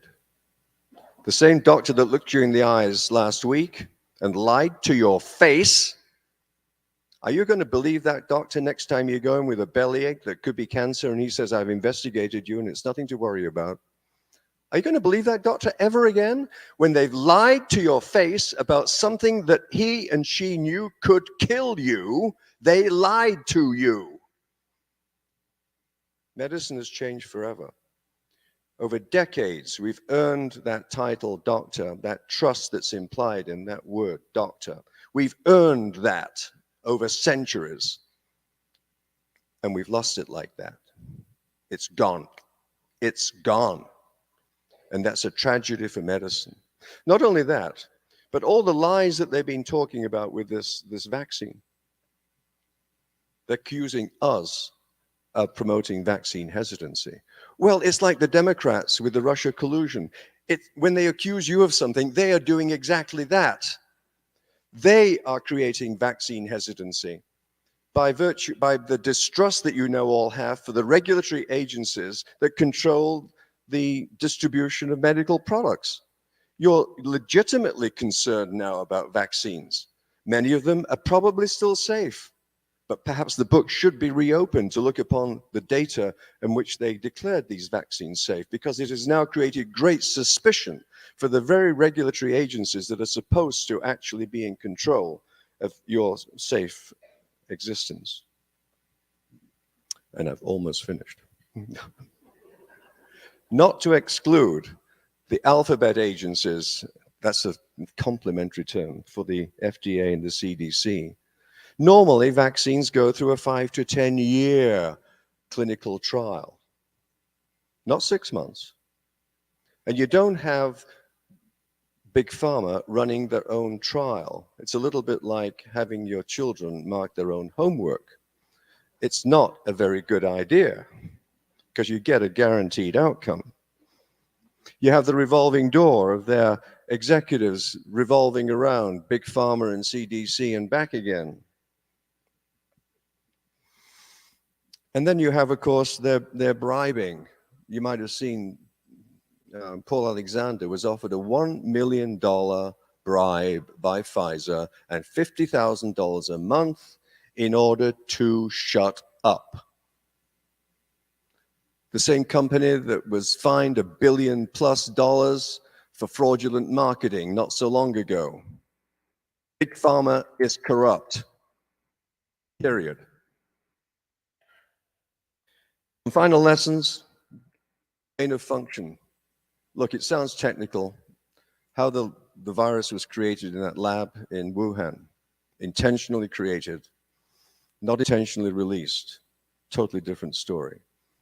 But gain of function, manipulating a virus to be more infectious, is not rocket science. It can go on and is going on in many laboratories around the world. It could be a real Armageddon. It could wipe out the lot of us. So gain of function is more dangerous to humanity than nuclear war. It needs to be stopped completely everywhere it's being performed, and in rogue countries that are still doing it, bombed out of existence for the very simple reason it could kill the lot of us. And I can't finish without talking about China. Trump got China's number. He realized early in the game, because of COVID, that 90% of all pharmaceuticals that you take come from China. For a country that has declared war on us unofficially, we are at undeclared war with China, make no mistake about it. And it's going to get hotter and hotter because we have an imbecile president in the United States where opportunism to invade Taiwan will be taken advantage of. Yes, that was the first clue of our dependency upon China. Trump wanted to repatriate as much industry as possible because the strength of an economy, as Tanner would agree with, is only measured in things you can hold, stuff, making stuff, and we've offshored making stuff to the Chinese, who are our future enemy, current enemy. Rule 1 of medieval warfare: you don't feed your enemy, you starve them to death. That's how we got rid of the Russians. They had to choose between vodka and the armed forces. They chose vodka, and so they lost the war, the Cold War. It really works. Starve your enemy. And then my final comment is, when the autopsy of all this is written by the likes of Alex Berenson, Delingpole in Britain, a thin booklet, bullet format, lay language, when not you, the educated, when the people out there that have been kept intentionally ignorant, they're not stupid, they're just being kept intentionally ignorant. When they all start figuring out the scale of what's gone on, the fact that none of it was supported in science, the fact that it's created bankruptcies and all kinds of division in society, and people dying, many of whom you will know already, if not dying, but had serious consequences of the vaccine. When people out there start realizing that, in my opinion, the scale of revulsion is unimaginable. And that leads the way to a huge opportunity for a new politics based on traditional values of religion and family and trust and ethics and hard work and risk. That is creating a new opportunity. So rather than the Great Resetters thinking that they've got us on the run, I'd say it's the other way around. Watch out. We got your number, just like that senator said in the Australian Senate. We're coming for you, because this is not the Great Reset anymore. This is the Great Reject. The Great Reject, and you're going to be part of it.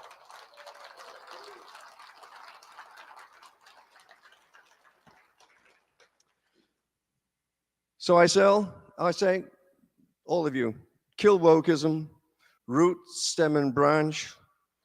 This opportunity is nothing less than Magna Carta II. When those barons walked down that field in Runnymede to meet the king, they didn't know if they were going to come back alive. That's you lot. Risk it. Stand up. Be counted. So I say, finally, here's to freedom. Here's to democracy. Here's to the truckers. Here's to Artur Pawlowski.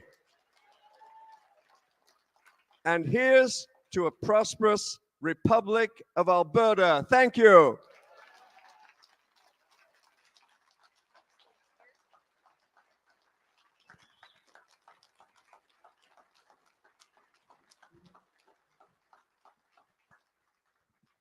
Ladies and gentlemen, Dr. Roger Hodkinson. So I know we've kind of changed things up here because one of the presentations, one of the presenters didn't get here. So we're going to just do some Q&As, just so you don't all run away on me, okay? I only have a few questions. So I'm going to invite Dr. Modry, Tanner, Hnidey, and we'll keep Dr. Hodkinson up here as well. This usually is way more fluid. So, will I be in the way? Come over here. Yes. Is that okay for the camera?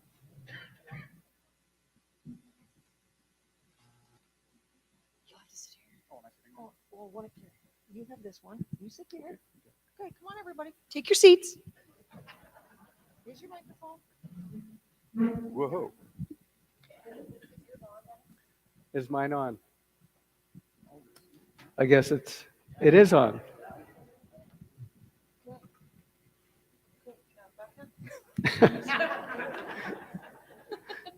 You were just a holder.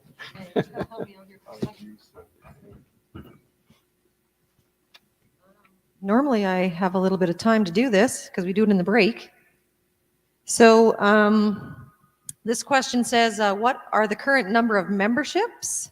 And so we asked the powers that be, and we're about 3,000 memberships right now. We're just over that now? So there's your answer. Before yesterday? 3,200 before yesterday. And we just started on February the 18th. Great.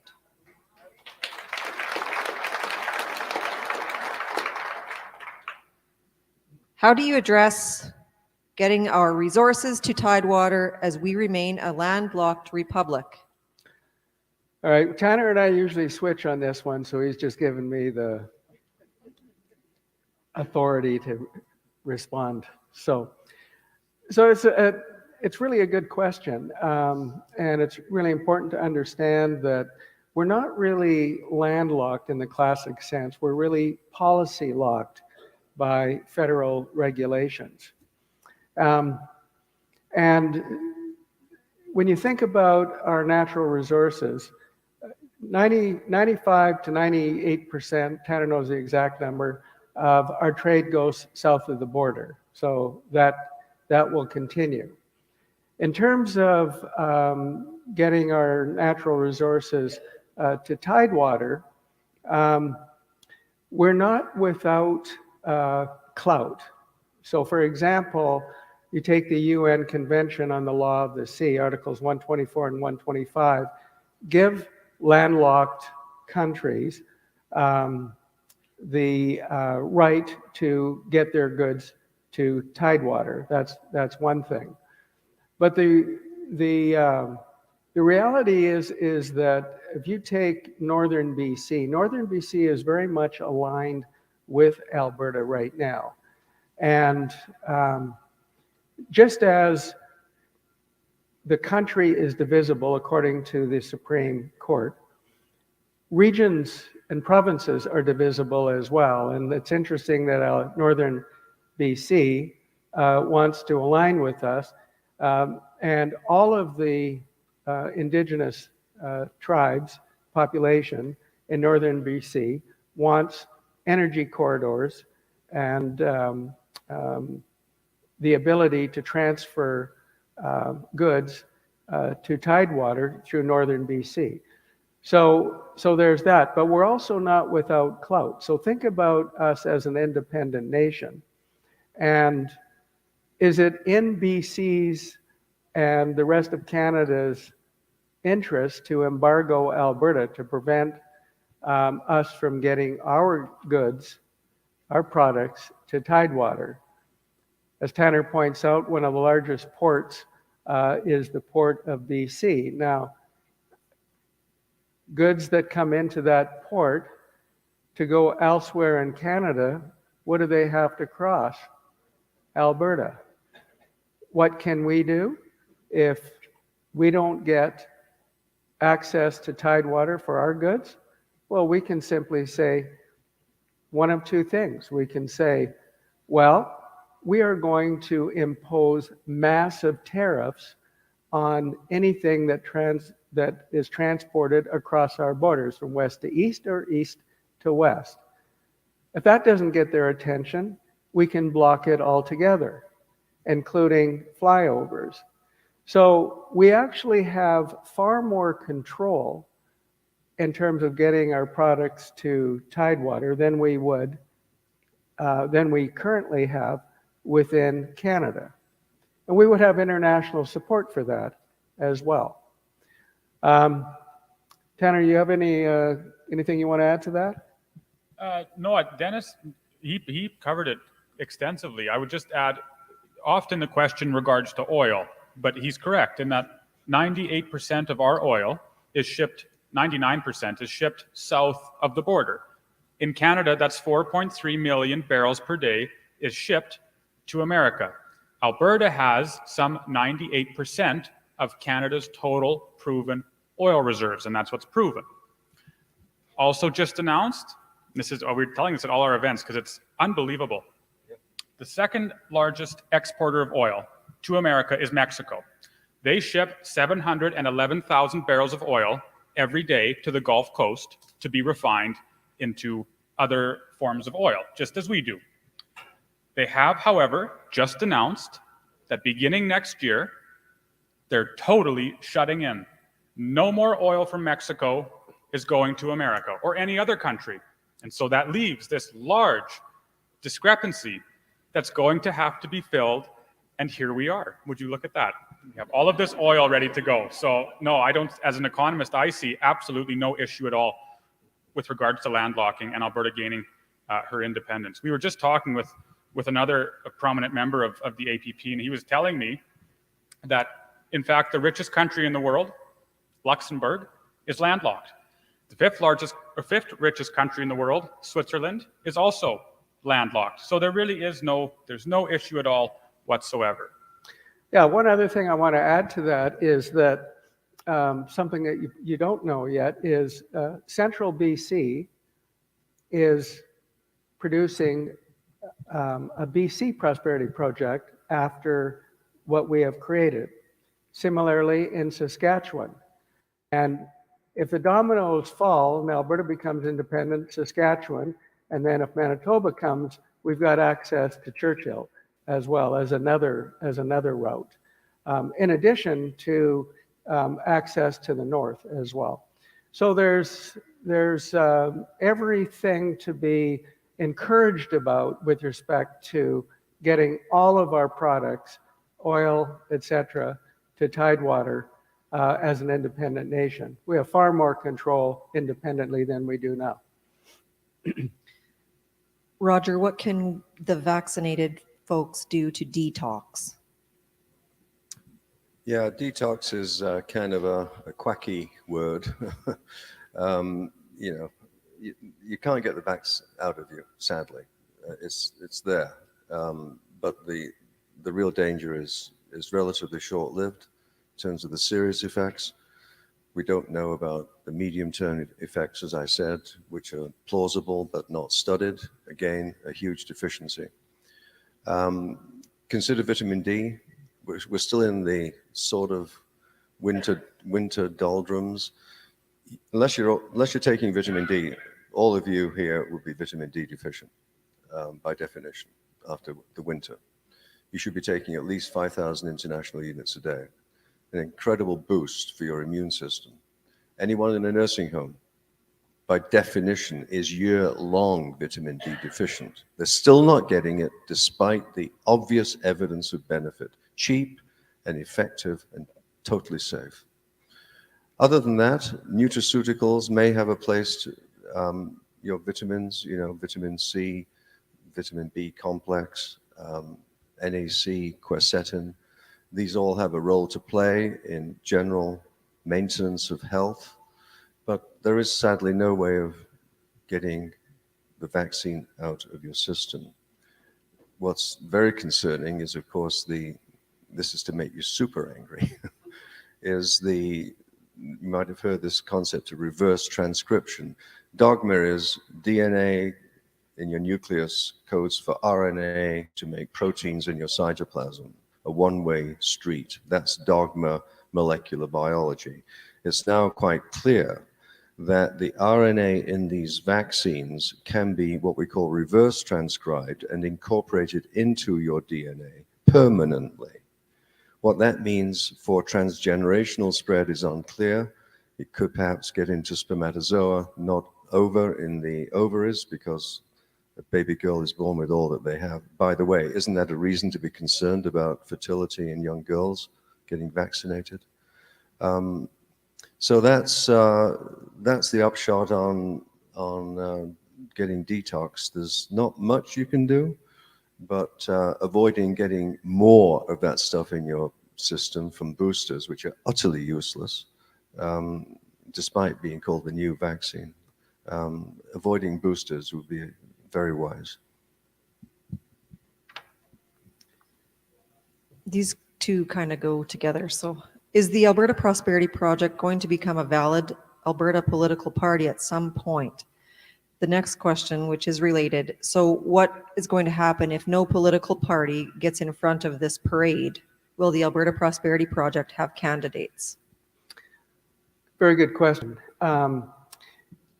It's not possible for the Alberta Prosperity Project to become a party. We would fall under elections Alberta contribution limits, and we have support from benefactors that make contributions that exceed what Elections Alberta would allow. So we can't become a political action committee, and we cannot become a party. But that doesn't mean to say that 1 million or 1.5 million members of the Alberta Prosperity Project can't support a party that will protect your interests and will protect your individual freedoms and rights and prosperity. So the second part of this is, well, what about if there's no party out there? Let me assure you, we get contacted on a regular basis from the various independence parties who are trying to look at ways of coming together and to create one independence party. We get communication with a number of the UCP MLAs as well that like what we're doing and also want to get in front of this movement. So we can't say for certain which party will get in front of this movement, but my suspicion is that they all will want to get in front of this movement if they expect to get elected, because you will control it. If we have 1 million or 1.5 million supporters of the Alberta Prosperity Project, no party can ignore the will of the people if they want to be elected. It really is that simple. So I'm extremely confident. We already know some of the parties that are going to start adopting our recommendations for policy and governance and our recommendations for bylaws, and that will commit to protecting your interests and your individual freedoms and rights and prosperity. And we'll hold that referendum on independence. So we already know that that's coming. Just, because we're nonpartisan, it's not for me to tell you which parties are going to do that.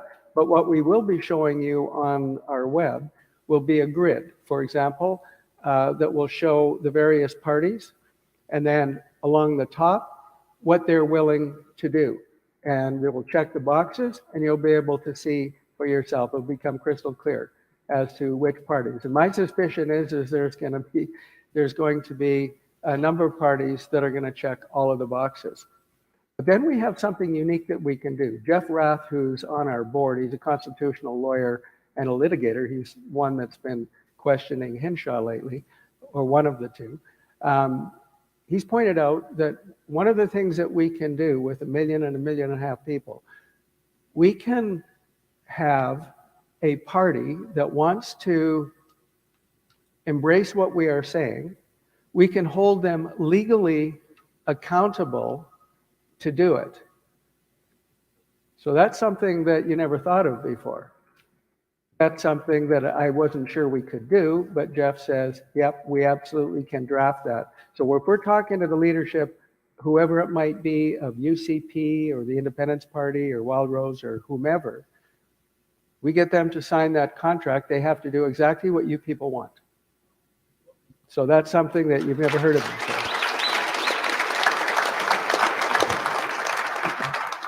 So I just got the signal from the back of the room. I got to wrap her up here. So one of the questions is, what is a chapter and how do I start one? So Dennis alluded to the fact that I would tell you about that. So at the beginning, when this whole idea started, that we would have chapters, groups in a community that would just go out and spread the word about the Alberta Prosperity Project. They thought maybe 50 chapters in throughout of all of Alberta. So we rebranded in February and started this whole chapter process, and we have over 120 chapter leaders. So it grew so quickly that we had to divide the province into regions in order that we could then communicate effectively with all of the chapter leaders. So in this room right now, there is 2 chapter leaders. Neil Clark is up here at the front. I don't know where Bill Doherty, there he is at the back. Bill's at the back. Neil's right here. If you want to just stand up, Neil, for me. Tammy Blomquist is the Stettler chapter leader. And we have quite a few of the regional leaders here as well. Jason Lemieux is a regional leader for the South. He's also the merchandising rock star back there. Shauna Krubish is Cam Rose, and she looks after everything all the way to the Saskatchewan border. Pam Koenig is from Eckville, and she looks after everything to the BC border. And Pauline and Richard Handel are from Edmonton. And if I forgot anybody, I do apologize. There is chapter leaders also from Rocky Mountain House. Daryl's here somewhere. Daryl Park, he's at the back there. Likes to sit at the back so he can fool around. So that's what we've done.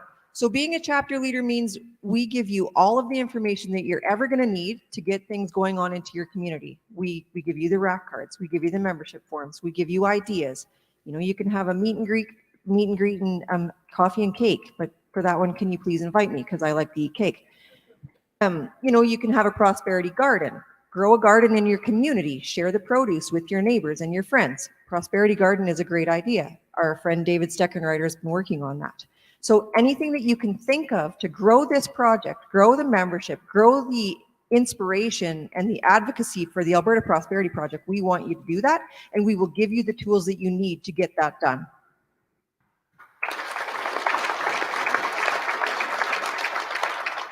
The question here is about, do you have the First Nations participating and support already? Better ask that one. Yeah, that's a very good question as well. And so let me start off by saying that it's critical for Alberta independence to have First Nations on board. We will not be able to achieve independence without First Nations being on board. Now, we have on our board, on the board of the Alberta Prosperity Society, which is the governance structure of the project, two individuals that are important for you to understand. One of them is Lawrence Corderell. Lawrence Corderell is First Nations. He was a former chief. He's run a $100 million company.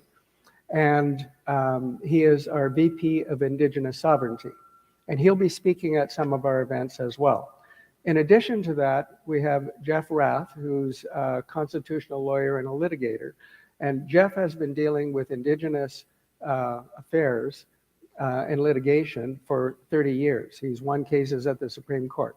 The two of them know each other extremely well, and they feel, this is their exact words, we will deliver 90% of First Nations and Métis to independence.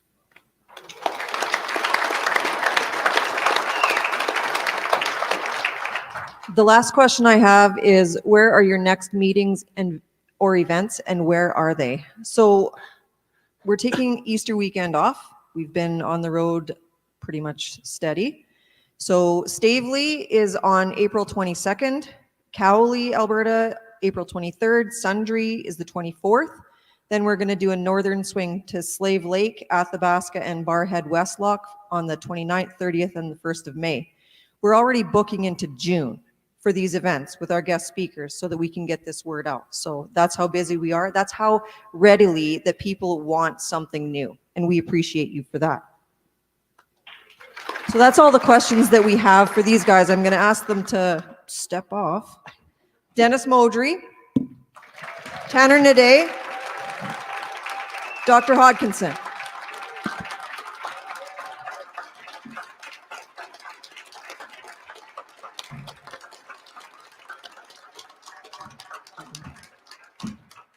And I'll quickly introduce you to a couple more of our board members that are in this room. Hunter Hnidey is at the back there. He's the VP of Marketing. He's a really smart guy. Reg Lavoie is right here up at the front row, best student in the class. He is our Chief Operating Officer. Elaine Harris DeMeo, who I often forget in these introductions. Walter. Elaine, oh my God. I don't even know who the guy is. We got Elaine at the back. He is the VP of Technology, and Walter is the VP of Communications. Pam Lair is the Rockstar Event Coordinator Extraordinaire at the back. We have Ty and Gail Northcott outside. They do everything with the memberships, and they are so organized, and I don't know how we would do without it. Okay, just one second. I'm just going to hand it. Apparently, Dennis is still talking.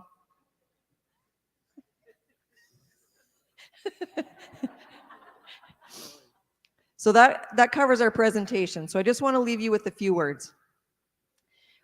we're not up here, just spinning our wheels. We want all of you to join this movement. We need all of you to join this movement. It's so important.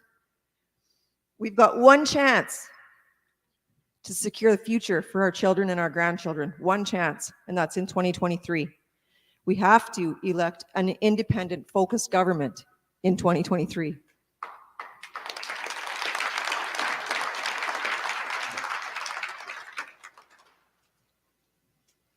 We need you to buy memberships. We need you to become chapter leaders. We need you to become volunteers.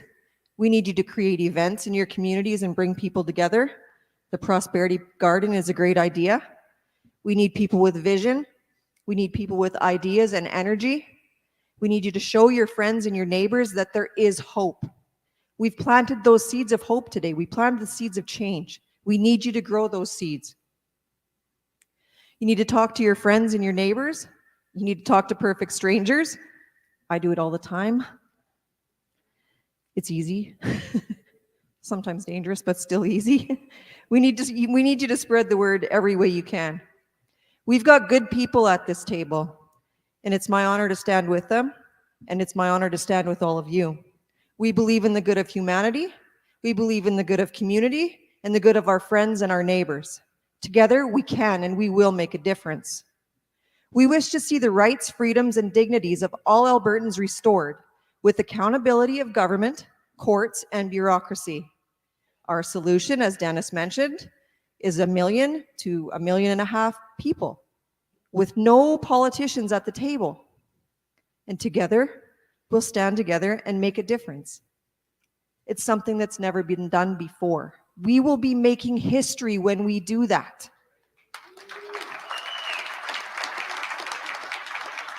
I encourage all of you to be part of that history, and I encourage you all to be on the right side of the history that we're going to make. We need to do this for our children, for our grandchildren, and for each other. Samuel Adams said, "It does not take a majority to prevail, rather an irate and tireless minority that is keen on setting the brush fires of men." So I'm going to ask you to leave this room today and set those fires. Progress is impossible without change. Take the seeds that you've planted and go out and create change. And Alberta will become a sovereign constitutional republic, one where the First Nations people are sitting at the table as partners in the creation of a new Alberta. And on that great day, Alberta will truly become united, strong, and free. Thank you.